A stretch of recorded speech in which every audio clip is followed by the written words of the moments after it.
এই বাংলাদেশে বাঙালিদের অবদান বেশি। সেটা কিসের কারণ? এই পুরোটাই ছিল ইসলামের কারণে। তাহলে এই স্বাধীন আলাদা বাংলাদেশের ভূখণ্ডের ইতিহাস 1971 শুরু নয়।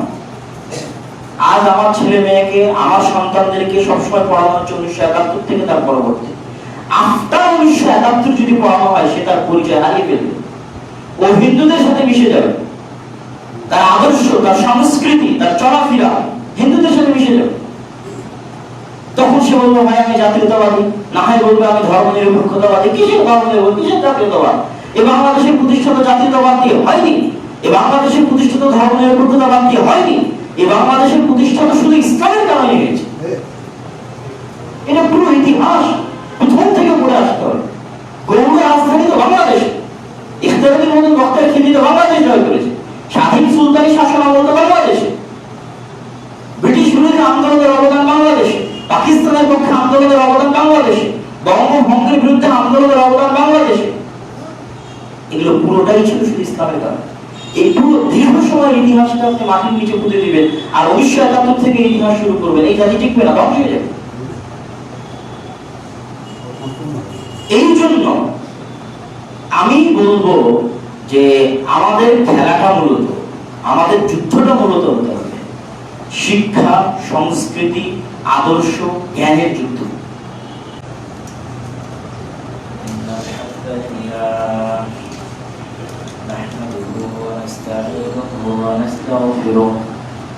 ونعوذ بالله من شرور أنفسنا ومن سيئات أعمالنا من يهده الله فلا مضل له ومن يضلله فلا هادي له أشهد أن لا إله إلا الله وحده لا شريك له وأشهد أن محمدا عبده ورسوله أما بعد فأعوذ بالله من الشيطان الرجيم بسم الله الرحمن الرحيم رب اشرح لي صدري ويسر لي أمري واحلل عقدة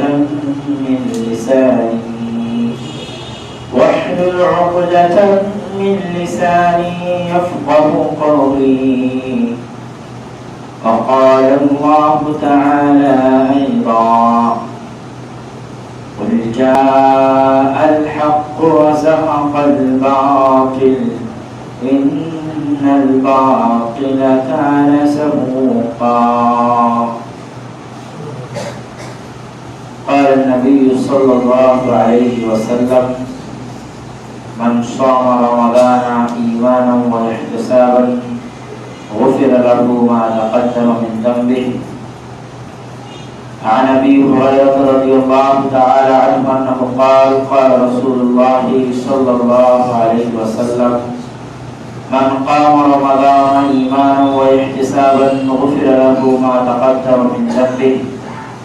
وعنه عن النبي صلى الله عليه وسلم أنه قال من قام ليلة القدر إيمانا واحتسابا غفر له ما تقدم من ذنبه. وعنه عن النبي صلى الله عليه وسلم أيضا قال من لم يدع قول الزور والعمل به فليس لله حاجة أن يصوم. যাবতীয় প্রশংসা, হামদ ও সানা, যাবতীয় স্তুতি, গুণগান আল্লাহ সুবহানাহু ওয়া তাআলার জন্য। সকলেই বলি আলহামদুলিল্লাহ। তারপর বলে দরুদ ও সালাম বর্ষিত হোক পৃথিবীর সর্বশেষ ও সর্বশ্রেষ্ঠ রাসূল আহমদ মুহাম্মদ মুস্তাফা সাল্লাল্লাহু আলাইহি ওয়াসাল্লাম। সম্মানিত উপস্থিতি, আজকের সংক্ষিপ্ত জুমার খুতবায় আমার আলোচনার বিষয়বস্তু কিছুটা ইতিহাস আর কিছুটা সমাগত রমজান কেন্দ্রিক আর সর্বশেষে যুবক সমাজ মা ও বোনদের উদ্দেশ্যে কিছু নসিহত উপদেশ ইনশাআল্লাহ আজিজ। প্রথমত ইতিহাস বলতে আমরা জানি বাংলাদেশের সমসাময়িক প্রেক্ষাপটকে লক্ষ্য রেখে কিছুদিন পূর্বেই পার্শ্ববর্তী দেশের প্রধানমন্ত্রীর সফরকে কেন্দ্র করে বাংলাদেশের যে দেশীয় পরিস্থিতির ঘোলাটে হাওয়া, সেটাকে কেন্দ্র করে মানুষের সঠিক দিক নির্দেশনা কি হওয়া উচিত, মানুষের চিন্তা ভাবনা কি হওয়া উচিত, মানুষের এই বিষয়কে নিয়ে কি ধরনের প্রস্তুতি পরিকল্পনা থাকা উচিত, সেটা নিয়ে মানুষ একটা ঘোলাটে দিন পার করছে। আমি বাংলাদেশের ইতিহাস ইতিপূর্বে বহুবার বলেছি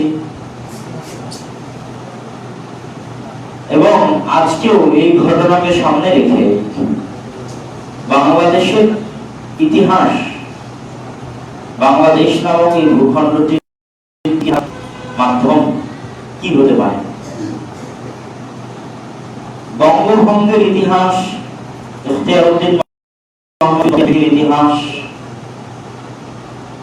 গৌড় বিজয়ের ইতিহাস, স্বাধীন সুলতানি শাসন আমলের ইতিহাস, মোগলদের অধীনে থাকার ইতিহাস, তার মধ্যে বাংলাদেশে ইসলাম আসার রাজনৈতিক পটভূমির শুরুটা ইখতিয়ারউদ্দিন মোহাম্মদ বিন বখতিয়ার খিলজির মাধ্যমে হয় এবং তিনি গৌড় বিজয় করেন, যেটা তৎকালীন হিন্দু শাসন ক্ষমতার কেন্দ্রভূমি বা রাজধানী ছিল।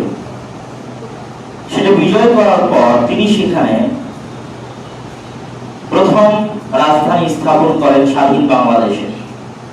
প্রথম রাজধানী হচ্ছে গৌড়। তার আরো লক্ষ্য উদ্দেশ্য ছিল তিনি পুরো বাংলাদেশ বিজয় করে তিব্বত পর্যন্ত পৌঁছেছিল তার বিজয় অভিযান। বাংলাদেশের সীমানা পেরিয়ে চীনের সীমান্তবর্তী হিমালয়ের পাদদেশে অবস্থিত তিব্বত পর্যন্ত ইখতিয়ারউদ্দিন মোহাম্মদ বিন বখতিয়ার খিলজি তার বিজয় অভিযান চালিয়েছিলেন। কিন্তু তিব্বতে আক্রমণ করার পর তিনি পরাজিত হন। তার সাথে থাকা মুজাহিদ বাহিনী তিব্বত বিজয় করতে পারেনি। ব্যর্থ মনোরথ হয়ে, হতাশ হয়ে তিব্বত থেকে ফিরে তিনি বাংলাদেশের দিনাজপুর জেলার দেবকোট অঞ্চলে এসে তিনি অবস্থান করেন এবং সেখানে তার মৃত্যু হয়। তো স্বাধীন বাংলাদেশের প্রথম স্থপতি ইখতিয়ারউদ্দিন মোহাম্মদ বিন বখতিয়ার খিলজি, স্বাধীন মুসলিম বাংলাদেশের, এবং সেটা রাজধানী হচ্ছে গৌড়।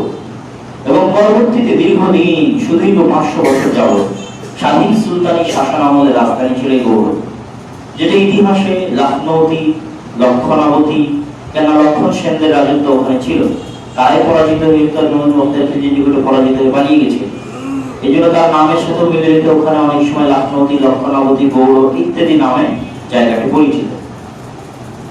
স্বাধীন সুলতানি শাসন বাংলাদেশে এখনো পাওয়া যায়, যেমন রাজশাহীর বাঘা অঞ্চলের মসজিদ, নওগাঁর কুসুম্বা মসজিদ, চাঁপাইনবাবগঞ্জের ছোট সোনা মসজিদ, এগুলো সবই স্বাধীন সুলতানি শাসন আমলে নির্মিত এবং এগুলোর নির্মাণ কাল 15-20 বছরের বেশি পার্থক্য না। রাজশাহী বাঘায় অবস্থিত মসজিদ, নওগাঁর কুসুম্বা মসজিদ এবং চাঁপাইনবাবগঞ্জের ছোট সোনা মসজিদ, এগুলোর নির্মাণ কালের মধ্যে 15 থেকে 30 বছরের পার্থক্য আছে এবং সবগুলি স্বাধীন সুলতানি শাসন আমলে নির্মিত। এগুলো হচ্ছে সেই স্বাধীন বাংলাদেশের নিদর্শন। যখন রাজধানী ছিল গৌড়, সেই গৌড়টা কোনটা, যেখানে বসে থেকে ইখতিয়ারউদ্দিন মোহাম্মদ বিন বখতিয়ার খিলজি দখল করেছিলেন এবং পরবর্তীতে স্বাধীন সুলতানি শাসন আমলের রাজা বাদশাহরা সেখান থেকে রাজত্ব চালাতেন। আলাউদ্দিন খিলজি বলেন, ইলিয়াস হোসেন শাহ বলেন, ইতিহাস পড়লে যত স্বাধীন সুলতানি শাসন আমলের রাজা বাদশাহদের নাম পাওয়া যায়। সেই গৌড়টা হচ্ছে চাঁপাইনবাবগঞ্জের সোনা মসজিদ বর্ডার অতিক্রম করার পর মালদা ওল্ড স্টেশন, পুরাতন রেল স্টেশন পৌঁছা পর্যন্ত যে রোড, যে রাস্তা, এই রাস্তার নাম হচ্ছে গৌড় রোড। চাঁপাইনবাবগঞ্জের সোনা মসজিদ বর্ডার ক্রস করে মালদা ওল্ড স্টেশন পুরাতন রেলওয়ে স্টেশন পৌঁছা পর্যন্ত যে রাস্তার নাম হচ্ছে গৌড় রোড, এবং এই রাস্তার দুই ধারে অসংখ্য অবৈধ পুরাতন মসজিদ আছে, এবং এই পুরো অঞ্চলটাই ছিল গৌড় রাজধানী, যে রাজধানী বিজয় করেছে, এবং যেটা পরবর্তীতে 500 বছর যাবত স্বাধীন বাংলাদেশের রাজধানী ছিল। পরবর্তীতে যুগের পরিক্রমায় সবসময় যারা দিল্লির শাসক ছিল, মুসলিম শাসক, তারা বাংলাদেশকে তাদের অধীনে পরিচালনা করার চেষ্টা করত, কিন্তু স্বাধীন সুলতানি শাসন আমলের যারা বাদশা ছিলেন তারা দিল্লির অধীনে না থেকে নিজ স্বাধীনে দেশ পরিচালনা করার চেষ্টা করতেন। এই জন্য মাঝে মধ্যেই মুসলমানের যুদ্ধ লেগে থাকত। ইতিহাসের পথে যা বহু প্রমাণ আছে, দিল্লির রাজা বাদশাদের সাথে বাংলাদেশের রাজা বাদশাদের, স্বাধীন বাংলাদেশের রাজা বাদশাদের। পরবর্তীতে মোগল বাংলাদেশ আর আলাদা স্বাধীন থাকেনি, বরং দিল্লির মুসলিম শাসনের অধীনে পরিচালিত হতে লাগে মোগলদের শাসন আমল থেকে। তখন এই বাংলাদেশকে বলা হতো সুবে বাংলা। সুবা মানে হচ্ছে প্রদেশ। এখনো উর্দুতে, পাকিস্তানে, ভারতে প্রদেশকে আপকি সুবে সে হ্যাঁ, আপনি কোন প্রদেশ থেকে এসেছেন, আমি উত্তর প্রদেশ সুবে সে হ্যাঁ, আমি উত্তর প্রদেশ থেকে এসেছি, বা অমুক প্রদেশ থেকে এসেছি, পশ্চিমবঙ্গ থেকে এসেছি। ওই সুবা, সুবে বাংলা। সুবেদার মানে হচ্ছে সুবার যে রক্ষক তথা প্রদেশের যে প্রধান, প্রদেশের যে দায়িত্বশীল। তখন সুবে বাংলা দিল্লির মোগল শাসন আমলের অধীনে একটা প্রদেশ হিসেবে বাংলা পরিচালিত হতো, এবং তখন বাংলার প্রদেশ ছিল আসাম, বিহার, উড়িষ্যা, এই বাংলা, ওই বাংলা, এগুলো সব ছিল স্বাধীন বাংলাদেশের অন্তর্ভুক্ত। এবং বর্তমান যে বাংলাদেশ, এই বাংলাদেশের মানচিত্র হচ্ছে অসম্পূর্ণ মানচিত্র। স্বাধীন বাংলাদেশের পরিপূর্ণ মানচিত্র হচ্ছে আসাম সহ, বিহার সহ, উড়িষ্যা সহ, পশ্চিমবঙ্গ সহ, যেটা নবাব সিরাজউদ্দৌলা যে বাংলাদেশের নবাব ছিলেন, সেই বাংলাদেশের সীমানা এত ছোট নয়। সে বাংলাদেশের স্বাধীন সীমানা হচ্ছে বাংলা, বিহার, উড়িষ্যা, আসাম, পশ্চিমবঙ্গ, এই বাংলাদেশ সব মিলে বাংলা, স্বাধীন বাংলাদেশ। পরবর্তীতে নবাব সিরাজউদ্দৌলার পতনের পর ব্রিটিশদের শাসন আমল যখন শুরু হয়, ব্রিটিশদের শাসন আমল শুরু হয় মুসলমানদের নিকট থেকে ক্ষমতা ছিনিয়ে নেওয়ার মাধ্যমে। যে মুসলমানেরা দীর্ঘ 600 বছর শুধু বাংলাদেশ নয়, অল ইন্ডিয়া শাসন করেছে, একদম কাবুল, কান্দাহার থেকে মিয়ানমারের সীমান্ত পর্যন্ত, আরাকান রাজ্য সহ, যে মোগলদের অধীনে পুরো অল ইন্ডিয়া পরিচালিত হতো, তাদের সেই মুসলমানদের নিকট থেকে ব্রিটিশরা ক্ষমতা ছিনিয়ে নেয়। এবং ভারতের যত ইতিহাস ঐতিহ্য আছে, এগুলো একটাও মুসলমানদের ইতিহাস ঐতিহ্য ব্যতীত ভারতের ইতিহাস ঐতিহ্য অপূর্ণাঙ্গ, অপরিপূর্ণ, নাই, কিছু নয় ইন্ডিয়ার কাছে। ভারত যেই বিল্ডিং এ, যে বাড়িতে আজও তাদের স্বাধীন দেশ হিসেবে উদযাপন করার জন্য পতাকা উড্ডীন করে, সেটার নাম লালকেল্লা। এখনো লালকেল্লায় ভারতের নরেন্দ্র মোদী পতাকা উড্ডয়ন করার মাধ্যমে ভারতের স্বাধীনতা দিবস বা বিভিন্ন দিবস উদযাপন করে। ওই লালকেল্লা মুসলমানদের তৈরি করা। ভারতের ইতিহাস ঐতিহ্যের সাথে, দিল্লির অলি গলির সাথে মুসলমানদের রক্ত মাংসের সম্পর্ক। কুতুব মিনার থেকে শুরু করে যেই তাজমহলের দর্শনার্থীদের দেখিয়ে কোটি কোটি টাকা ইনকাম করে, যদিও তাজমহল আমাদের শারীরিক দৃষ্টিকোণ থেকে আমরা জায়েজ মনে করি না, যে একটা কবরকে পাকা কেন করতে হবে। সেখানে যত কোটি টাকা খরচ করা হয়েছে, যদি মুসলমানদের জন্য একটা বিশ্ববিদ্যালয় করা গেলে আজ মুসলমানদের হাতে ক্ষমতা নাও যেতে পারে। তো কিন্তু সেই তাজমহল, সেই কুতুব মিনার, সেই লালকেল্লা, আরো যত মুসলমানদের ইতিহাস ঐতিহ্য সংশ্লিষ্ট জিনিস আছে, সেগুলো সবই হচ্ছে ভারতের প্রতীকী চিহ্ন, যেগুলো সব মুসলমানদের তৈরি করা। তো ভারতের অলি গলির সাথে মুসলমানদের সম্পর্ক আছে। তো যেহেতু মুসলমানদের ইতিহাস, মুসলমানদের ঐতিহ্য এবং মুসলমানদের নিকট থেকে ক্ষমতা দখল করা হয়েছে, এই জন্য দুঃখ, কষ্ট, ব্যথা মুসলমানদের বেশি ছিল। এই জন্য মুসলমানেরা সর্বপ্রথম ব্রিটিশদের বিরুদ্ধে জিহাদের ঘোষণা করে। কিন্তু যেহেতু ক্ষমতা হিন্দুদের হিন্দুদের তেমন দুঃখ কষ্ট ছিল, এতদিন মুসলমানদের অধীনে ছিল, আজকে খ্রিস্টানদের অধীনে, ব্রিটিশদের অধীনে আছে, এতটুকুই পার্থক্য। এই জন্য তাদের কোনো দুঃখ কষ্ট ছিল না। এবং আজাদী আন্দোলন, স্বাধীনতা, ব্রিটিশ বিরোধী স্বাধীনতার আন্দোলনে হিন্দুদের কোনো অবদান ছিল না। লাস্ট টাইম, শেষ মুহূর্ত যখন ব্রিটিশরা ছেড়ে যাবে, তখন তারা হিন্দুদেরকে নিয়ে আসে, আজাদী আন্দোলনের সাথে সম্পৃক্ত করে, দল তৈরি করে দেয়, কংগ্রেস তৈরি করে, নেতৃত্বে নিয়ে আসে। কেন ব্রিটিশরা কোনো সময় চাইতো না যে যদি স্বাধীনতা দিতেই হয় ভারতকে, তো মুসলমানদের হাতে স্বাধীনতা দিয়ে যাবে, এটা কোনোদিন তারা চায় না। তো এই জন্য ব্রিটিশদের হাতে যাওয়ার পর থেকে মুসলমানেরাই 190 বছর যাবত নিজেদের রক্ত দিয়ে, নিজেদের শ্রম দিয়ে, মেধা দিয়ে, অর্থ দিয়ে ব্রিটিশদের বিরুদ্ধে জিহাদ এবং আন্দোলন পরিচালনা করেছে। তবে আজকে ভারতের যে স্বাধীনতা, এগুলো স্বাধীনতার পিছনে ভারত যে স্বাধীনতা দিবস উদযাপন করে, ব্রিটিশ থেকে যে তারা স্বাধীন হয়েছে, এটাই কিন্তু তাদের স্বাধীনতা। ব্রিটিশ থেকে ভারতের স্বাধীনতা, এই স্বাধীনতার পিছনে পুরোটা অবদান হচ্ছে মুসলমানদের, টোটাল অবদান। কিন্তু আন্দোলন করেছে মুসলমানেরা, রক্ত দিয়েছে মুসলমানেরা, কিন্তু ব্রিটিশরা যাওয়ার সময় কৌশলে সেই ফলটা, সেই ফলাফলটা, রেজাল্টটা মুসলমানদের হাতে দিয়ে যায়। তো এই দীর্ঘ ইতিহাসে শাহ ইসমাইল শহীদ সর্বপ্রথম আব্দুল আজিজ মুহাদ্দিস দেহলভিকে বললেন যে ভারতকে দারুল কুফর ঘোষণা করতে হবে, দারুল ইসলামের বিরুদ্ধে যুদ্ধ হয় না। এতদিন তো দারুল ইসলাম ছিল, যেহেতু মুঘলরা শাসন করতো, মুসলমানেরা শাসন করতো, অতএব দারুল ইসলাম মুসলমানদের দেশ। তো ফতোয়া তো লাগবে যে ভারত এখন দারুল ইসলাম নয়, ব্রিটিশরা দখল করে যাবে, দারুল কুফর, অতএব জিহাদ ফরজ। এই ফতোয়া সর্বপ্রথম আব্দুল আজিজ মুহাদ্দিস দেহলভি দিয়েছিলেন। ফতোয়া জারি করা, ফতোয়া অনেক দাম আছে, অনেক গুরুত্ব আছে। উনি ফতোয়া জারি করলেন যে ভারত এখন দারুল কুফর। তার ফতোয়া নিয়ে শাহ ইসমাইল শহীদ সৈয়দ আহমদ দেহলভি জিহাদ শুরু করলেন, জিহাদের ঘোষণা দিলেন। এবং 1832 সালের 6 মে পাকিস্তানের সীমান্তবর্তী অঞ্চল বালাকোট উনি চয়ন করেছিলেন সীমান্ত। ওনারাই চয়ন করেছিলেন যে কোন জায়গা থেকে যুদ্ধ পরিচালনা করা সহজ হবে। টোটাল হিন্দুস্তানের মধ্যে ওনারা সীমান্তবর্তী, পাকিস্তান সীমান্তবর্তী অঞ্চলকে তাদের যুদ্ধ পরিচালনার কেন্দ্র হিসেবে চয়ন করেছিলেন। যদিও তাদের যুদ্ধ পরিচালনা জিহাদের কেন্দ্র গোটা ভারতে বিস্তৃত ছিল, বাংলাদেশেও ছিল। শত শত হাজার হাজার মুজাহিদ শহীদ আছে বাংলাদেশে। বাংলাদেশের কেন্দ্রগুলোর মধ্যে একটা হচ্ছে আপনাদের বগুড়ার সন্ধ্যাবাড়ি। এই সন্ধ্যাবাড়ি শাহ ইসমাইল শহীদের অধীনে পরিচালিত জিহাদ সেন্টারের কেন্দ্র ছিল, ব্রিটিশ বিরোধী জিহাদে। দুয়ারিতে, চাঁপাডাঙ্গাগঞ্জের দেবীনগরে, সূর্যনারায়ণপুর অঞ্চলে, এরকম বাংলাদেশের বিভিন্ন কোনায় কোনায় ছড়িয়ে ছিটিয়ে ছিল শাহ ইসমাইল শহীদের অধীনে পরিচালিত জিহাদ আন্দোলন, ব্রিটিশ বিরোধী। এবং এই অঞ্চলগুলো থেকে রসদ, টাকা পয়সা, দান সাদকা পাটনার সাদিকপুরে পৌঁছতো। পাটনার সাদিকপুর থেকে সেটা পৌঁছতো সীমান্ত অঞ্চলে, বালাকোট অঞ্চলে, যেখানে শাহ ইসমাইল শহীদেরা থাকতেন, সৈয়দ আহমদ দেহলভিরা থাকতেন। এবং তাদের আন্দোলনের শুরুতে 5 বছর তারা দাওয়াতি আন্দোলন পরিচালনা করেছিল।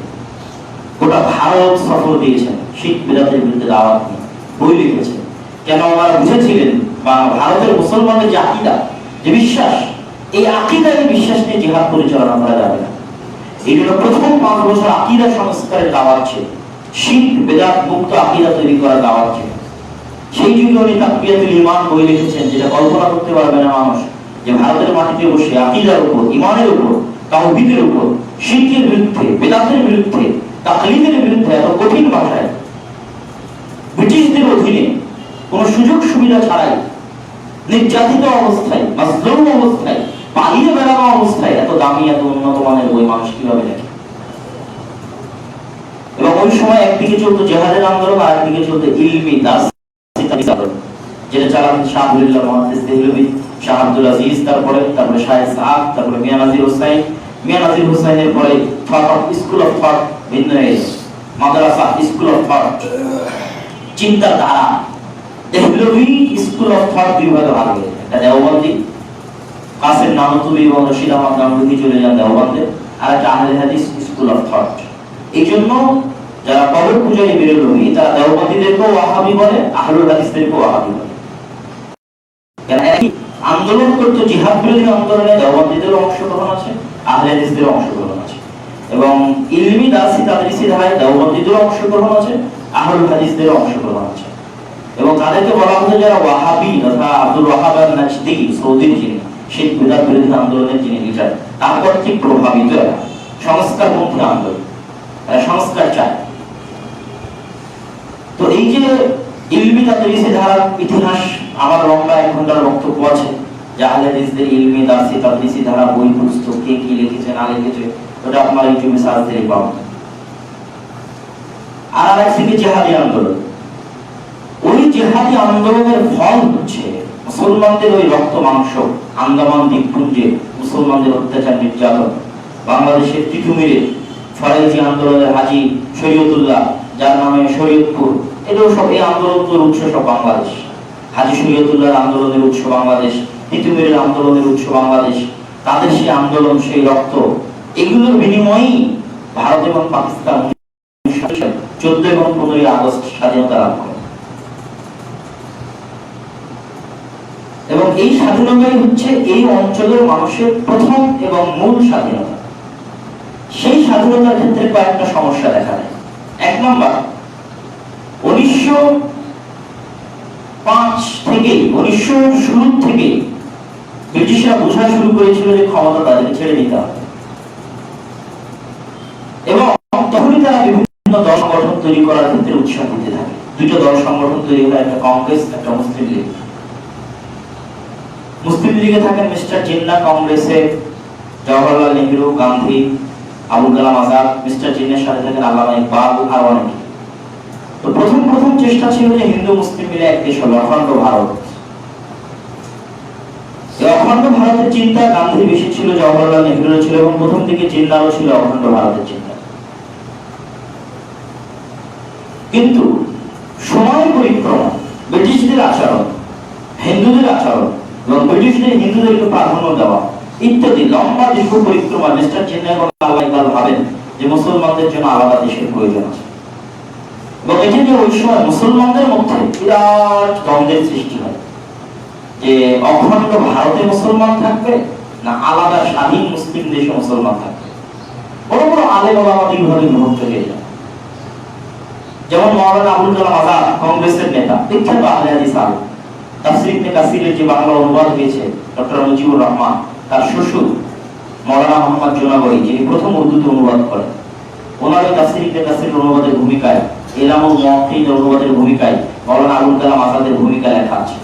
মাওলানা আবুল কালাম আজাদ, যিনি ভারতের শিক্ষামন্ত্রী এবং কংগ্রেসের বড় নেতা, উনি অখণ্ড ভারতের পক্ষে মুসলমানদের মধ্যে থেকে। জমিয়তুল উলামা হিন্দের আমির মাওলানা হুসাইন আহমদ মাদানী, যার ছেলেরা এখন জমিয়তুল উলামা হিন্দের দায়িত্ব পালন করছে, মাওলানা আশরাফ মাদানীর পিতা, উনিও অখণ্ড ভারতের পক্ষে কংগ্রেসের সাথে। অন্যদিকে আমাদের আহলে হাদিসের বিখ্যাত আলেম আব্দুল্লাহ কুরাইশি, তার বাপ দাদারা, তারপরে মাওলানা আকরাম খান, উনিও আহলে হাদিস। তারপরে হচ্ছে আপনার দেওবন্দি ধারারও আরেকটা গ্রুপ আছে যেটা মাওলানা আশরাফ আলী থানভী। তারপরে যারা হচ্ছে পাকিস্তানে চলে গেছে তাকি উসমানের বাপ দাদারা, এরা হচ্ছে আলাদা পাকিস্তান চাই মুসলিম লীগের পক্ষে। মাওলানা আশরাফ আলী থানভী আলাদা পাকিস্তানের পক্ষে, তাকি উসমানের বাপ দাদারা আলাদা পাকিস্তানের পক্ষে, আব্দুল্লাহ কাফির কুরাইশি আলাদা পাকিস্তানের পক্ষে, মাওলানা আকরাম খান আলাদা পাকিস্তানের পক্ষে। এইভাবে মুসলমানরা দুই ভাগে বিভক্ত হয়েছে এবং উভয়ের পক্ষে যুক্তি এবং তর্ক আছে। আজও যুক্তি তর্ক আছে যে 1947 সালে যদি এক দেশ থাকতো তাহলে আজ মুসলমানদের কি হতো, সুবিধা বেশি হতো না কম হতো। আর আজ দেশ ভাগ করে সুবিধা বেশি হয়েছে না কম হয়েছে, যেটা অনেক মতভেদ আছে। তো আমি সেটার পিছনে যাচ্ছি না, যেহেতু দেশ ভাগ হয়েই গেছে এবং বিজেপি, আরএসএস, সংঘ পরিবার, যারা কট্টর হিন্দুত্ববাদী, হিন্দু সুপারিয়রিটিতে যারা বিশ্বাস করে, ব্রাহ্মণ্যবাদে যারা বিশ্বাস করে, যেমন ইহুদিরা ইহুদি সুপারিয়রিটিতে বিশ্বাস করে যে একমাত্র পৃথিবীতে বাঁচার নৈতিক অধিকার স্বাধীনভাবে একমাত্র মানুষ হিসেবে বাঁচার অধিকার ইহুদিরই আছে, বাকি সব ওদের গোলাম। বাকি যত মানুষ আছে সবাইকে তাদের গোলাম হিসেবে থাকতে হবে, তারা সর্বশ্রেষ্ঠ, তারাই বনি ইসরাইল। এটা ওদের সুপারিয়রিটি, এটা তারা বিশ্বাস করে। এই জন্য ওরা কাউকে ইহুদি ধর্ম গ্রহণ করতে দেয় না। কিসের লেচ্ছ জীবন, অপদার্থ, এরা কি জন্য ইহুদি ধর্ম গ্রহণ করবে? একমাত্র জন্মসূত্রে যে ইহুদি হবে সেই ইহুদি।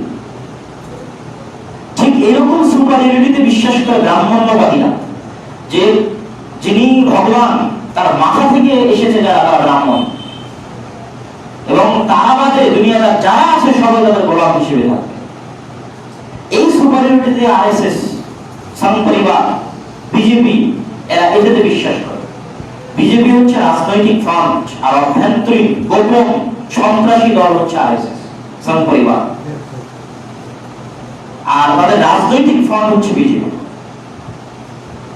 বিজেপির উত্থান ভারতে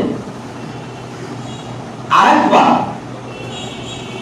দ্বিজাতি তত্ত্ব, যেটার প্রতিষ্ঠাতা স্বপ্নদ্রষ্টা আল্লামা ইকবাল, যেটা বাস্তবায়ন করেছে মিস্টার জিন্নাহ বাংলায় ফজলুল্লাহ হোসেন শহীদ সোহরাওয়ার্দী, যেটার ইতিহাস শেখ মুজিবুর রহমান অসমাপ্ত আত্মজীবনীতে লিখে গেছে, কিভাবে কলকাতা ইসলামিয়া কলেজের ছাত্র থাকা অবস্থায় হোসেন শহীদ সোহরাওয়ার্দীর অধীনে স্বাধীন পাকিস্তানের পক্ষে লড়কে লেঙ্গে পাকিস্তান, ছিনকে লেঙ্গে পাকিস্তান, স্বাধীন আলাদা পাকিস্তানের পক্ষে তারা লড়াই করতে। এবং ওই সময় এই বাংলাদেশ কি জন্য পাকিস্তানের সাথে গেল, এটা রহস্য আছে বঙ্গভঙ্গে।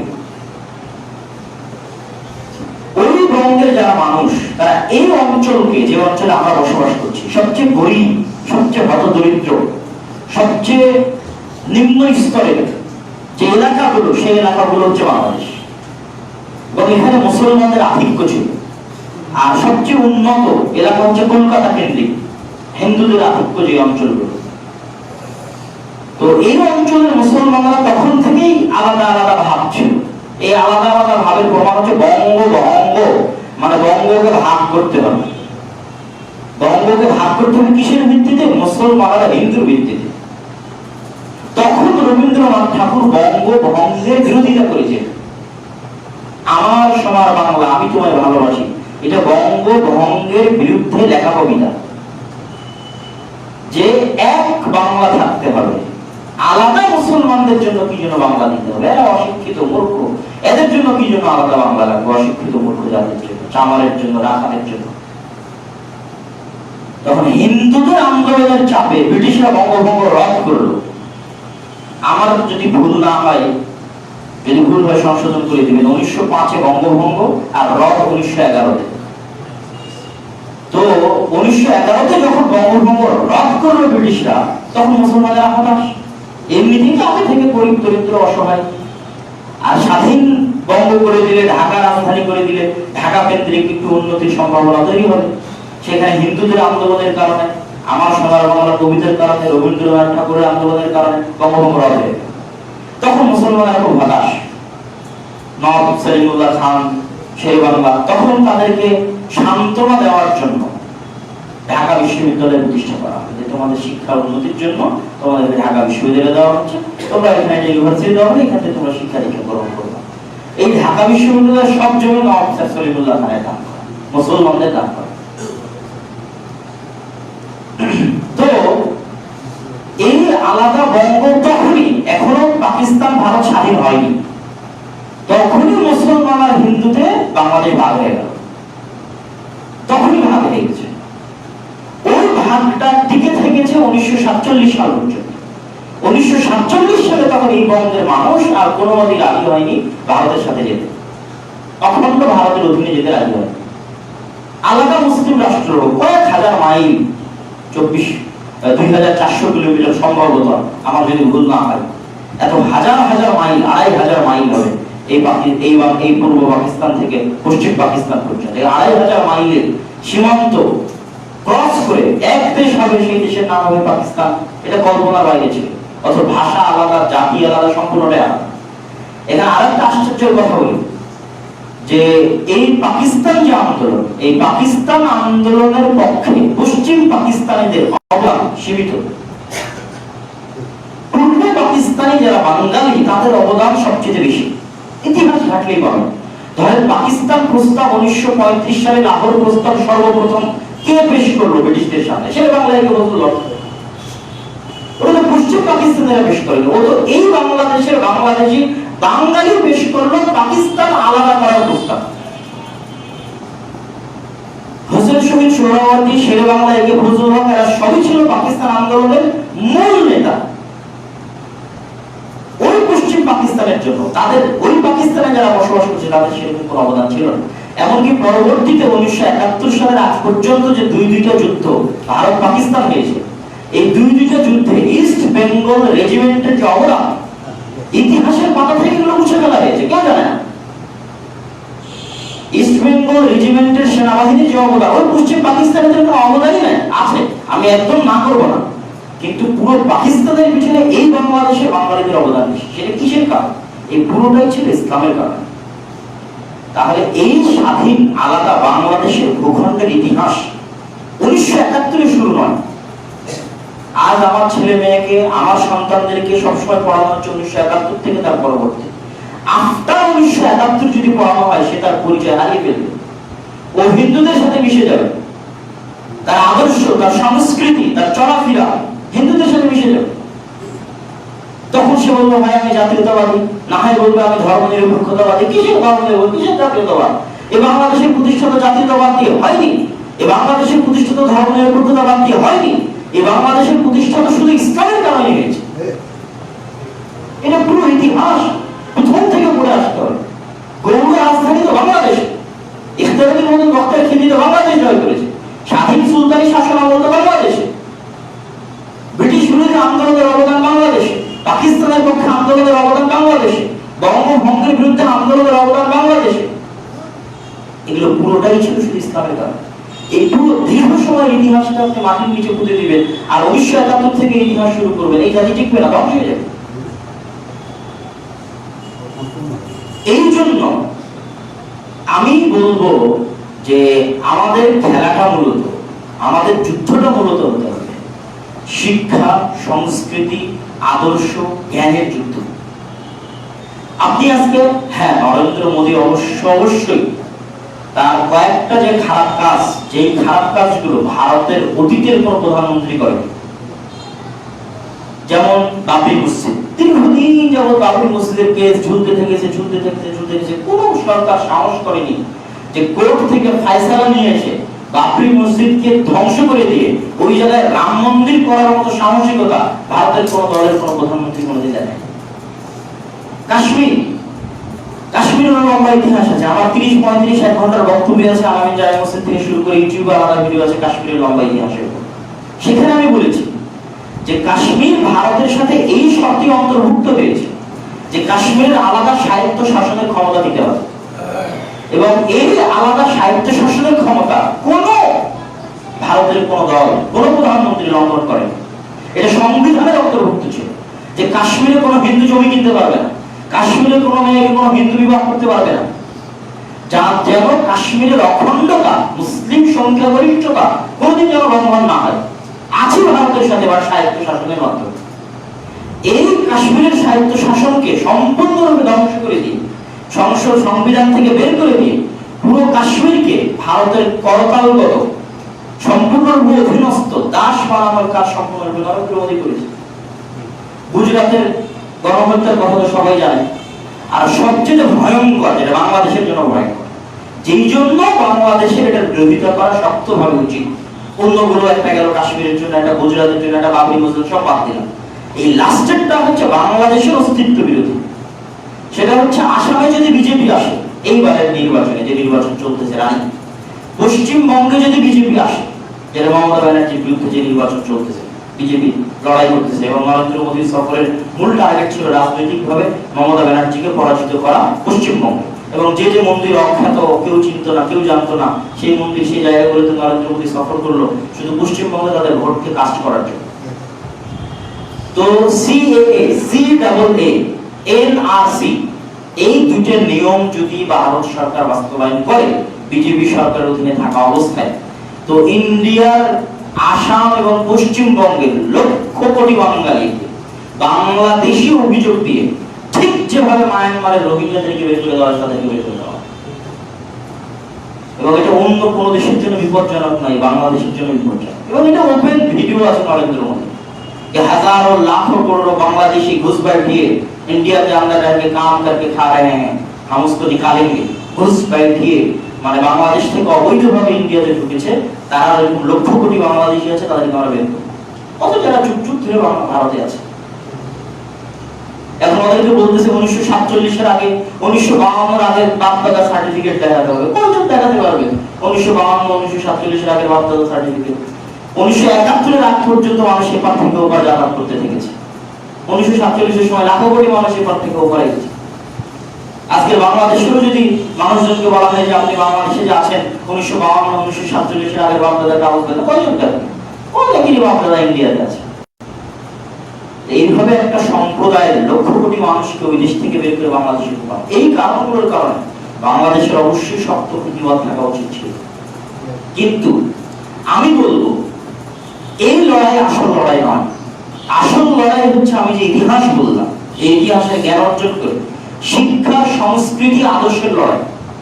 আজ রাজপথে আমি আপনি ঠিক আছে আন্দোলন করতেছি, মিছিল মিটিং করতেছি, হরতাল করতেছি, কাল তো আমি না হয় ওখানে রাজপথ আন্দোলন করছে নরেন্দ্র মোদীকে বাংলাদেশে, আমার ঘরে যে স্টার রাজনীতি বাংলা, নরেন্দ্র মোদীর সিনেমা, মুভি, বিজেপি, সনি সব যে আমার ঘরের মধ্যে চলছে, এটাকে বন্ধ করবে। আসল লড়াই পাকিস্তানিরা পিটিয়ে উর্দু ভাষা শিখাতে পারে, উর্দু ভাষার বিরুদ্ধে বাঙালি আন্দোলন, আর এখন সেই বাঙালি হিন্দি দেখতে দেখতে হিন্দি শিখে ফেলছে। তাহলে আসল লড়াই তো এই শিক্ষা, সংস্কৃতি, আদর্শের লড়াই। আপনি মুখে ইন্ডিয়ার বিরোধিতা করতেছেন, ঠিকই আপনার যুবক সমাজ আইপিএল দেখার জন্য ব্যস্ত আছে, আইপিএল এর জোয়ানি ব্যস্ত আছে। আপনি মুখে ইন্ডিয়ার বিরোধিতা করতেছেন, ঠিকই বলিউডের মুভি, সিনেমা নিয়ে আপনার যুবক সমাজ ব্যস্ত আছে। তাহলে প্রত্যেকটা ধাপে ধাপে শিক্ষা, সংস্কৃতি এবং আদর্শে বাংলাদেশের মুসলিম সমাজকে ইন্ডিয়ান সংস্কৃতি পঙ্গু করে দিচ্ছে, ইন্ডিয়ান আদর্শ পঙ্গু করে দিচ্ছে, আদর্শহীন করে দিচ্ছে, ধ্বংস করে দিচ্ছে। ইন্ডিয়ান আদর্শ সংস্কৃতির বিরুদ্ধে জিহাদ হচ্ছে, লড়াই হচ্ছে বাংলাদেশের মুসলমানদের অস্তিত্বের টিকে থাকার প্রথম লড়াই। এবং এখান থেকে যদি আমরা আমাদের পরিবার, সমাজকে বের করে না নিয়ে আসতে পারি, তো ইন্ডিয়ান সমাজ আর বাংলাদেশি সমাজের মধ্যে কোনো পার্থক্য নেই। যেই ধরনের টিভি শো ইন্ডিয়ার মাটিতে হলো, ওই ধরনের টিভি শো গুলো হচ্ছে পুরোটা যৌন চুরি দেওয়া, ন্যাক্কারজনক, জঘন্য টিভি শো। আর সেই টিভি শো গুলোই এখন বাংলাদেশে হচ্ছে 10-15 বছর পরে। আমি নাম বলতেছি না।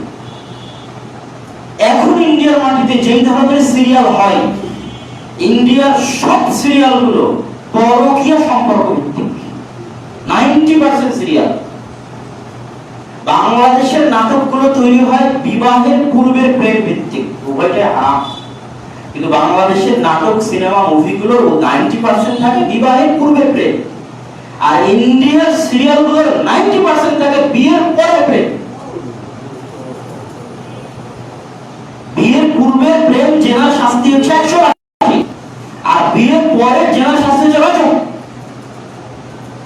তো ওই সংস্কৃতির বিরুদ্ধে যদি আপনি যুদ্ধ না করতে পারেন, আর বাংলাদেশের যে টিভি চ্যানেলগুলোতে ওই ধরনের জঘন্য নিকৃষ্ট অনুষ্ঠানগুলো প্রচার হয়, ওই ধরনের জঘন্য নিকৃষ্ট সিরিয়ালের কপি তৈরি করার চেষ্টা করা হয়, এদের বিরুদ্ধে আন্দোলন হচ্ছে আসল আন্দোলন। নরেন্দ্র মোদীর বিরুদ্ধে আসার বিরুদ্ধে যদি আন্দোলন করা যায়, আবার বৃষ্টির বন্ধের বিরুদ্ধে আন্দোলন করা যায়, তো স্টার জলসা, জি বাংলা বন্ধের আন্দোলন হচ্ছে প্রথম সত্যিকার ভারতের শিক্ষা, সংস্কৃতির বিরুদ্ধে এই প্রথম আন্দোলন হবে সঠিক।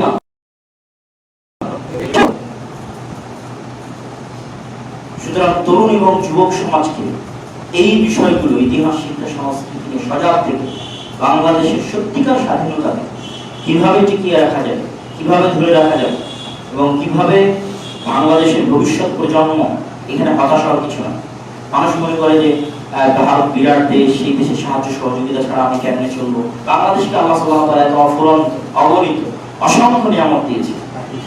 ব্রিটিশরা বাংলাদেশকে ইউজ করেছে গাভীর মতো, পাকিস্তানিরা বাংলাদেশকে ইউজ করেছে গাভীর মতো। গাভী এখানে থেকে যে দুধ দই নিয়ে চলে গেছে। এত ওই ইবিনে বতুতা সেই কোন কালে বাংলাদেশ দখল করতে আসছে, তখন বলেছে এত নিয়ামত ভরা জমি ও কোনোদিন দেখেন, এত নদী নালা, সবুজ গাছপালা কোনোদিন দেখেন। সব নদী নালা তো ভারতের বাঁধের গুলোর কারণে মরুভূমি হয়ে গেল।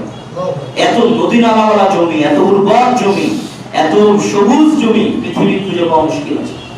বাংলাদেশের উন্নতি, স্বাধীন, নিজের পায়ে দাঁড়ানোর প্রত্যেকটা পয়েন্ট আছে। সুতরাং এখানে হতাশার কিছু না। দুর্নীতি বন্ধ করে দেশকে সামনে এগিয়ে নিতে চাইবে, এরা সামনে এগিয়ে নিতে পারবে, এবং সমতা বজায় রেখে পৃথিবীর যে কোনো দেশের সাথে সম্পর্ক রক্ষা করতে পারবে, ভারতের সাথে সম্পর্ক রক্ষা করতে হবে, সমতা বজায় রেখে নতজানু পররাষ্ট্রনীতি অবলম্বন করতে হবে। এইরকম দেশ বাংলাদেশ নয়, কিন্তু আমরা বানিয়ে দিচ্ছি। বাংলাদেশ, নেপাল, ভুটান আমাদের কোনো সমুদ্র বন্দরই নাই, তারপরে ওরা কোনো না কোনো ভাবে ঠিক আছে। হ্যাঁ, ভারতের অধীনে ঠিক আছে, তারপরে তো ঠিক আছে। সেখানে বাংলাদেশে খুব বড় বড় সমুদ্র বন্দর। এই সমুদ্র বন্দরগুলো হচ্ছে বাংলাদেশের নিয়ামত গুলোর একটা নিয়ামত, আল্লাহ দেওয়া দয়াগুলোর একটা দয়া। একটা দেশ স্বাধীনভাবে টিকে থাকার জন্য যা যা লাগে সবই বাংলাদেশে আছে, এবং সামনে এগিয়ে যাওয়ার জন্য যা যা লাগে সবই আছে। সুতরাং এটা নিয়ে হতাশ হওয়া যাবে না যে আমি চিকিৎসার জন্য আমাকে ভারতে যেতে হয়, এটা করতে হয়, এটা করতে হয়। একটা সমতা সম্পর্ক তো প্রতিবেশীর সাথে থাকবেই, এটাই স্বাভাবিক। প্রতিবেশীর সাথে তো সম্পর্ক থাকবে, এটাই স্বাভাবিক। কিন্তু সেটা নতজানু হবে না, সমতার সাথে হবে, ভারসাম্যপূর্ণ হবে। ওই ক্ষমতা, ওই পাওয়ার, ওই নিয়ামত, ওই দয়া বাংলাদেশের আছে। সুতরাং সেটা থেকে বাংলাদেশের যুবক সমাজকে বিশেষ করে আসা যাবে। উন্নতি হচ্ছে পড়াশোনার মধ্যে, জ্ঞান অর্জনের মধ্যে, শিক্ষার মধ্যে। আর ভারতের ওই আইপিএল এর মধ্যে ডুবে গেলে, ভারতের মুভির মধ্যে ডুবে গেলে, সিনেমার মধ্যে ডুবে গেলে, ভারত থেকে পাচার করা মদ, জুয়া, ইয়াবার মধ্যে ডুবে গেলে, তাহলে আর ভালো লাগবে না, চিরদিনের জন্য গোলাম দাস হয়ে থাকবে। আমাদের যুবক সমাজকে এগুলো থেকে বের হয়ে আসে। আল্লাহ সুবহানাহু ওয়া তাআলা আমাদেরকে আমাদের দেশের সত্যিকার ইতিহাস, বিশেষ করে বিফোর 1971 এর পূর্বের ইতিহাস, এটা জানার এবং সেটার সাথে বর্তমান বাংলাদেশকে কানেক্টেড করার এবং এই ইতিহাসগুলো জেনে সামনে চলার এবং নতুন বাংলাদেশের উত্থান ঘটানোর আল্লাহ সুবহানাহু ওয়া তাআলা তৌফিক দান করুন। আল্লাহুম্মা। আর যেহেতু দুটো কথা বলতে চেয়েছিলাম রমজান কেন্দ্রিক, সামনে রমজান আসতেছে। লকডাউনে আমাদের এই পুরো বছরটা পার হয়ে গেল। গত রমজান লকডাউনের মধ্যে পার হয়েছিল, আবার হয়তো রমজান আসতেছে, এটাতেও লকডাউন আসতে পারে। আমরা শুরু থেকেই করোনা বিষয়ে যে ফতোয়া দিয়েছিলাম, ওই ফতোয়ার উপর আমরা এখনো আছি। পৃথিবীর সব মানুষই যদি মরে যায়, তারপরে একটা মানুষ যদি বেঁচে থাকে, তার খাওয়া লাগবে পেটে। ওই একটা মানুষকে কি লাগবে? খাওয়া লাগবে। খাওয়ার জন্য তাকে ঘর থেকে বেরোতে হবে। এই জন্য আমরা শুরু থেকে এগুলো সবকিছু বলে দিচ্ছি। হাজারো লাখো কোটি মানুষ মরে গেলেও মানুষকে ঘরবন্দি করা যাবে, ঘর থেকে বেরোতে হবে, কোনো উপায় নেই। তো তারপরে যেহেতু বৈদেশিক কারণে আসতেছে, তারপরে আমাদের রমজান কেন্দ্রিক প্রস্তুতি থাকতে হবে। রমজানের আমল, আখলাক, আদব, কোরআন তেলাওয়াত। রমজান হচ্ছে কোরআনের মাস। শুধু হাদিসগুলোর দুই একটা যদি আমরা অনুবাদ করি, মান সামা রমাদান ঈমানান ওয়া ইহতিসাবান, ঈমানের সাথে মানে গুনাহ মুক্ত হবে। রমজান কাটাতে হবে গুনাহ মুক্ত হবে।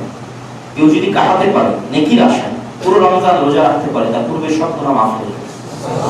কেউ যদি পুরো রমজান তারাবি সালাত আদায় করতে পারে, তার পূর্বের সব গুনাহ মাফ হয়ে যাবে।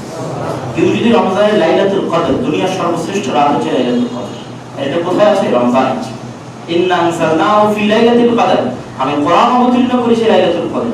শাহরুর রমাদান আল্লাযী উনজিলা ফিল কোরআন। আর রমজান হচ্ছে ওই মাসে, মাসে কোরআন অবতীর্ণ হয়েছে। তাহলে লাইলাতুল কদর কোন মাসে আছে? রমজান। সুতরাং লাইলাতুল কদর শেষ 10 দিনের বিজোড় রাত্রিগুলোতে আমাদের অনুসন্ধান করতে হবে। তারাবির সালাতে নিয়মিত উপস্থিত থাকতে হবে। মান লাম ইয়াদা কাওলা রাসূলিল আমাল বিহি, যে মিথ্যা কথা, মিথ্যা কাজ, গুনাহের কাজ রমজানে পরিত্যাগ করতে পারলো না, তার না খেয়ে থাকার কোনো প্রয়োজন আল্লাহর নিকটে নাই। আর আমাদের এই সিয়াম, এই রমজান কিছুই কাজে আসবে না যদি সালাত না হয়। সুতরাং সালাতের সাথে, 5 ওয়াক্ত সালাতের সাথে পুরো রমজান এবং রমজান কেন্দ্রিক কোরআন শিক্ষা প্রত্যেকটা মসজিদে চালু করার চেষ্টা করা, নিজে কোরআন শেখার চেষ্টা করা, রমজানের সাথে কোরআনের সম্পর্ক শেষ করার চেষ্টা করা, কোরআন বুঝার চেষ্টা করা, কোরআন আপনাকে পরিবর্তন করে দেবে। রমজান যেন আমাদের হতাশার কারণ না হয়, কিয়ামতের মাঠে আমাদের আঙ্গুল কামড়ানোর কারণ না হয়, যে ইস আর যদি একটু ইবাদত করতাম রমজানে, এই আফসোসের কারণ যেন না। রমজান আসছে, আল্লাহ সুবহানাহু ওয়া তাআলা আমাদেরকে রমজান কেন্দ্রিক প্রস্তুতি নেওয়ার তৌফিক দান করুন। আর মা এবং বোনদের উদ্দেশ্যে সংক্ষিপ্ত সময় শেষ হয়ে এসেছে, সংক্ষিপ্ত নাসিহা এটাই যে একটা জাতির ভবিষ্যৎ মা এবং বোনদের হাতেই। যেহেতু পৃথিবীর সব মানুষই মহিলাদের নিকট থেকে আসে, পুরুষ হোক নারী হোক, সকলের জন্ম নারীর নিকটে, আর সব পুরুষের লালন পালন নারীর নিকটে। এটা আল্লাহ প্রদত্ত জিম্মেদারি, আল্লাহ প্রদত্ত দায়িত্ব। সেই জায়গায় আমাদের মা এবং বোনেরা যদি তাকওয়া পরহেজগারিতা, নিজেদেরকে পণ্যদ্রব্য না মনে করে, বিক্রিযোগ্য পণ্য না মনে করে, তাকওয়া পরহেজগারিতার সাথে টাকার মূল্যায়ন না করে পারিবারিক সুখ এবং শান্তিকে মূল্যায়ন করা। সামান্য টাকার জন্য পারিবারিক সুখ শান্তিকে বিসর্জন দেওয়া উচিত নয়। কেউ চলে গেলে সামান্য টাকার জন্য বিদেশে, বাপ ছাড়া কোনো ছেলে আদর্শবান হতে পারে না, তাহলে ওই ছেলে বাপের সংস্পর্শ করে না। আবার মা সামান্য টাকার জন্য চলে গেল গার্মেন্টস, মা সামান্য টাকার জন্য চলে গেল ক্লিনিকে, মেডিকেলে, অফিসে। চাকরি বাকরির তো অভাব নাই, সে চাকরি বাকরিতে যোগ দিল। আর ছেলে মেয়ের আলাদা পড়াতে থাকলো চাকর বাকরের কাছে। এটা হচ্ছে একটা হীনম্মান্য, অসভ্য, নিম্ন শ্রেণীর জাতি নিয়ে আসবে, প্রজন্ম নিয়ে আসবে। সুতরাং টাকার সামনে যেন আমরা আমাদের পারিবারিক শান্তিকে বিসর্জন দিই। সন্তান হাত খেয়ে থাকে, কিন্তু সন্তানকে সময় দেয়, পরিবারের সাথে থাকে, পরিবারের সাথে সন্তানকে সময় দিয়ে সন্তানকে লালন পালন করে। দুনিয়ার চাকচিক্য, দুনিয়ার লোভ লালসা, বস্তুবাদী দুনিয়া থেকে বেরিয়ে আসে। যে ওই মেয়ে সফল, যে মেয়ে 2 টাকা ইনকাম করতে পারে, এটা ওই মেয়ে সফল যে তার সন্তানকে সঠিকভাবে লালন করতে পারে, ও সফল। এবং এটার মধ্যে শান্তি, এটার মধ্যে নিরাপত্তা খুঁজে পেতে হবে, বুঝতে হবে। আল্লাহ সুবহানাহু ওয়া তাআলা আমাদের মা এবং বোনদেরকে তাদের উপর আল্লাহ প্রদত্ত এই গুরুত্বপূর্ণ দায়িত্ব পালন করার তৌফিক দান করুন। এবং পর্দার যে বিষয়টা, পর্দার বিষয়টা এই কথা যে বেপর্দা হচ্ছে শাস্তি, বেপর্দা হচ্ছে দাসত্বের জীবন। হাওয়া আলাইহিস সালাতু ওয়াস সালাম কি শাস্তি স্বরূপ জামা খুলে নেওয়া, জামা খুলে পড়ে গেল জান্নাতে, লজ্জায় জান্নাতের পাতা দিয়ে, জান্নাতের গাছের পাতা দিয়ে লজ্জায় স্থান থাকছে। তাহলে বেপর্দা, উলঙ্গতা হচ্ছে শাস্তি। আজকের যুগে আপনি একটা মানুষকে শাস্তি দিতে চাইলে তার জামা কাপড় প্যান্ট খুলে দিবেন, এটা শাস্তি। সেই শাস্তিটা কিভাবে আমাদের মা বোনেরা নিজেদের জন্য সৌন্দর্যের কারণ মনে করলো, এটা তাদেরকে আর একবার চিন্তা করতে হবে। ইসলামী খেলাফত যুগে বেপর্দা হচ্ছে দাসত্ব। দাসত্ব মানে দাসীদের জন্য পর্দা নাই, ইসলামের নিয়ম। পর্দা করবে স্বাধীন নাই। আর আজকে হয়ে গেল কি নারী স্বাধীনতা নাকি বেপর্দা। আর ইসলামী খেলাফত ছিল পর্দা করার অধিকার পাবে কে? যে স্বাধীন। আর যে দাসী ও পর্দা করার অধিকার পাবে ইসলামী খেলাফত। তাহলে আসল স্বাধীনতা পর্দা করার মধ্যে, আসল বংশীয় সম্ভ্রান্ত, বংশীয় মর্যাদা পর্দা করার মধ্যে। আর বেপর্দা, পর্দাহীনতা হচ্ছে নিম্ন স্তরে, থার্ড পারসন, যে তার ছেলে মেয়ে স্ত্রী পুত্রকে মানুষের সামনে দেখায়, মানুষের সামনে দেখিয়ে নিয়ে বেড়ায়। এ হচ্ছে শুকুর লেভেলের মানুষ, নিম্ন শ্রেণীর মানুষ, যার রক্ত মাংস মানুষের, কিন্তু আসলে রক্ত মাংস হয়ে গেছে শুকুর। আর দায়ুস, শুকুরের চর্বি কে বলা হয় দিয়াতা, দায়ুস। কেন শুকুরের মতো লজ্জা হয়, সবচেয়ে নির্লজ্জ, সবচেয়ে অপরিষ্কার জায়গায়, পেশাব পায়খানা মিশ্রিত, সবচেয়ে নোংরা জায়গায় বসবাস করে শুকুর। এটা তার রুচিতে বাঁধে না। আর শুকুরের পিছন থেকে গুচিটে খেতে শুকুরের বাঁধে না, এটা তার রুচিতে বাঁধে না। ও হচ্ছে সবচেয়ে নির্লজ্জ প্রাণী। আর সবচেয়ে আত্মমর্যাদাবোধ প্রাণী হচ্ছে উট, আত্মমর্যাদা সম্পূর্ণ প্রাণী উট। মানুষ প্রচুর পরিমাণে শুকুরের বস্তু খেলে, শুকুরের চর্বি খেলে। আপনি যদি টানা 8 থেকে 10-15 বছর শুকুরের চর্বি খান, 10-15-20 বছর পর আপনার স্ত্রীর সাথে আপনার চোখের সামনে কেউ জেনায় লিপ্ত হলে আপনার ভিতরে কোনো ফিলিংস কাজ করবে। এই জন্য শুকুরের বস্তু হারাম। এই জন্য দায়ুস মানে ওর যে তার স্ত্রী পুত্রকে উলঙ্গ অবস্থায় ঘুরিয়ে নিয়ে বেড়ায় বাজার ঘাটে, আর ফিলিংস কাজ করে না, ওর রক্ত কাজ করে না, ও শুকুর হয়ে গেছে। লাইদখুলুল জান্নাত আর দায়ুস, ওই মানুষরূপী শুকুর জান্নাতে প্রবেশ করবে। এটা সমাজ ধ্বংসের জন্য দায়ী। সুতরাং মা এবং বোনদের মর্যাদা, সম্মান, স্বাধীনতা, সম্ভ্রান্ত বংশের পরিচয়, শিক্ষার পরিচয়, উন্নতির পরিচয় পর্দার মধ্যে। আল্লাহ সুবহানাহু ওয়া তাআলা আমাদের মা এবং বোনদের এটা বুঝার তৌফিক দান করুন। আল্লাহ। বক্তব্য শেষে জরুরি একটা ঘোষণা, আপনাদের শ্রদ্ধেয় বড় ভাই তাওহীদ ভাই আপনাদের বগুড়াতে একটা মহিলা মাদ্রাসা পরিচালনা করছেন, ইফতাহুল জান্নাহ মহিলা মাদ্রাসা নামে। আপনারা সবাই সেই মহিলা মাদ্রাসার জন্য দোয়া করবেন এবং সেখানে দান করার সহযোগিতা করার চেষ্টা করবেন। এবং বগুড়াতে যাওয়া আরো সহি আকীদার বড় বড় প্রতিষ্ঠান গড়ে ওঠে। বগুড়া শহর কেন্দ্রিক, জেলা কেন্দ্রিক সেরকম বড় সহি আকীদার প্রতিষ্ঠান এখনো গড়ে ওঠেনি। সেটা গড়ে ওঠানোর ক্ষেত্রে আপনাদের চেষ্টা থাকতে হবে, আপনাদের সহযোগিতা থাকতে হবে, দোয়া থাকতে হবে। কেননা মসজিদ আবাদ করা এবং মাদ্রাসা প্রতিষ্ঠা করা, মসজিদ মাদ্রাসা এই দুটো হচ্ছে যুগ যুগ ধরে ইসলাম টিকিয়ে রাখার মাধ্যম। ইসলামের দাওয়াত টিকে থাকবে, বংশ পরম্পরায় মানুষের মাঝে ইসলাম প্রচারিত হবে, তার সবচেয়ে বড় মাধ্যম হচ্ছে মসজিদ আবাদ করা, মাদ্রাসা আবাদ করা। আল্লাহ সুবহানাহু ওয়া তাআলা আমাদেরকে মসজিদ আবাদ করা এবং মাদ্রাসা আবাদ করার সাথে সম্পৃক্ত রাখুন। আল্লাহুম্মা আমিন।